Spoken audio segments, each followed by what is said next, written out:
The Roaring Twenties dazzled with wealth and jazz until 1929, when Wall Street collapsed and the world fell into despair. The 1920s brought prosperity. Skyscrapers rose, radios and cars filled homes, and Wall Street seemed unstoppable. Families bought luxuries on credit, believing the good times would never end. Speculators borrowed money on margin, chasing fortunes in rising stocks. Wall Street brokers drove reckless speculation, selling quick riches as inequality widened and farmers suffered while cities celebrated. Beneath the glitter of the Roaring Twenties, prosperity rested on fragile debt and a paper illusion doomed to collapse in 1929. In October 1929, panic selling began. Billions vanished on Black Thursday. By Black Tuesday, the market collapsed and the pain lasted years. Fortunes vanished overnight as crowds swarmed Wall Street in disbelief. Newspaper headlines screamed market crash while panic rippled through millions of families. Desperate families rushed to withdraw savings, but thousands of banks failed, erasing deposits and spreading fear nationwide. Farm prices collapsed too, leaving crops rotting in fields. America entered an economic winter with no end in sight. By 1933, unemployment soared to 25%. 1 in 4 Americans was out of work as factories closed and millions wandered in search of jobs that no longer existed. Men lined up in endless bread lines and soup kitchens. Families built shanty towns from scraps, called Hoovervilles, with consequences that reshaped history. It changed daily life across the nation. Homelessness soared across America as paychecks vanished and rents came due. Parents skipped meals so their children could eat, hollow with worry for tomorrow. While once proud workers stood on street corners selling apples for 5 cents each day just to survive, children searched along the railway tracks, picking leftover bread from a refuse pile. Around a campfire, neighbors sang folk songs and simple verses that carried shared despair across the makeshift camp. With banks failing and savings gone, robberies rose in desperate towns. Across the nation, protests gathered in streets and squares as communities formed relief committees and marched for jobs, food, and dignity. Yet in the darkest times, neighbors shared what little they had, dividing loaves and passing bowls along long tables. Resilience shone in ordinary people as small daily kindnesses helped families make it through. Then came the Dust Bowl. Drought gripped the plains as relentless winds stripped away the topsoil.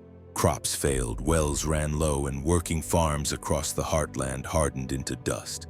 Black blizzards swallowed towns in choking clouds, turning day to night. Families fled west in overloaded trucks, mattresses and crates piled high, hoping for farm work to survive. California camps overflowed with desperate migrants. Depression rippled worldwide, erasing trade and jobs. In Germany, crushing reparations and debts fueled anger, unemployment, and the rise of extremism.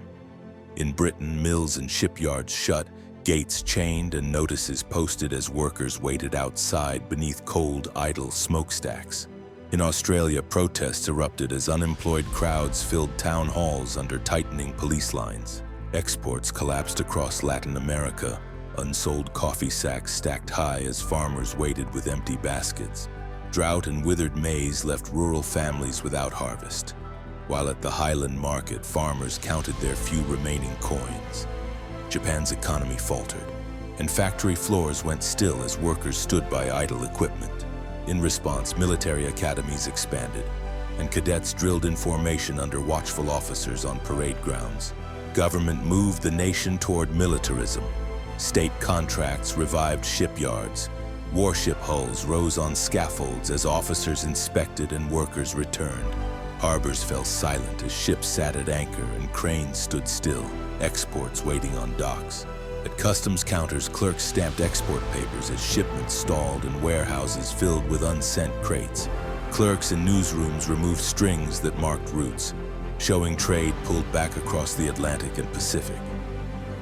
At the port, a chain-locked gate left trucks waiting and exports stalled. The global crisis paved the way to World War II as mass rallies filled European squares. As economies buckled, nationalist marches returned to city streets, and shipyards revived work on new hulls, signaling governments across the continent turning toward rapid rearmament. Armaments factories converted civilian lines to war, fitting aircraft wings on jigs, rolling tank hulls along rails, and loading crates of artillery for deployment. President Hoover failed to bring relief as banks faltered and joblessness spread. In 1932, Franklin Roosevelt campaigned on a New Deal and the promise of action. Roosevelt's fireside chats calmed the nation, explaining plans in plain language as families gathered around radios and felt government was finally on their side.